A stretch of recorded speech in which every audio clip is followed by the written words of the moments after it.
பெண் கை குழந்தையுடன் எங்க போனுங்க. யாரு? உங்க தங்கச்சி கூப்பிடுறாங்க. ஏன் பேச வேண்டியதானே? நீங்க பேசுற மாதிரி வருமாங்க? என்ன எதுன்னு கேளுங்க. சொல்லுமா. அப்படியா? சரி, நான் அக்கௌண்ட்ல போட்டு விடவா? ஓ, உனக்கு அக்கௌண்ட் இல்லையோ? சரி, நான் கொண்டு வரேன். நீ அங்கே வருத்தப்படாதமா. நான் இருக்கும்போது நீ ஏன் வருத்தப்படுற? சரி, நான் பாத்துக்கிறேன். சரி, இந்த வந்துட்டேன். அடுத்த பஸ் ஏறி வந்துடுறேன். சரி. என்னாச்சுங்க? மாப்பிளைக்கு உடம்புக்கு முடியலையா? அட்மிட் பண்ணிருக்காங்களா? எங்க குடியார பையன் கேட்கிறேன். சரி, நான் போய் பார்த்துட்டு ஏதாவது உதவி பண்ணிட்டு வந்துடுறேன். சரிங்க. நில்லுமா. என்னம்மா உனக்கு கொஞ்சம் கூட அறிவே இல்லையா?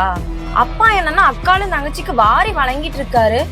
அம்மா இன்னும் இந்த காலத்துல இப்படி இருக்க, கொஞ்சமாச்சும் விவரமா இருமா. அப்படிலாம் சொல்லக்கூடாதுமா. அவர் தங்கச்சிக்கு அவர் பண்ணாம வேற யாருமா பண்ணுவா? அவங்களுக்கு ஒரு கஷ்டம்னானே உங்க அப்பாவை தானே ஃபர்ஸ்ட் கூப்பிட்டாங்க. எந்த ஒரு சூழ்நிலையும் எனக்கு எங்க அண்ணா இருக்கா அப்படிங்கிற ஒரு நம்பிக்கை உங்க அப்பா கொடுக்க தானே.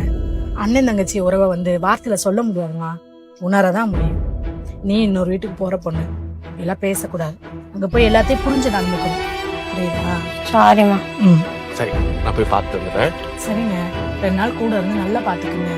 பார்த்து போயிட்டு வாங்கப்பா. சரி. Download ShareChat.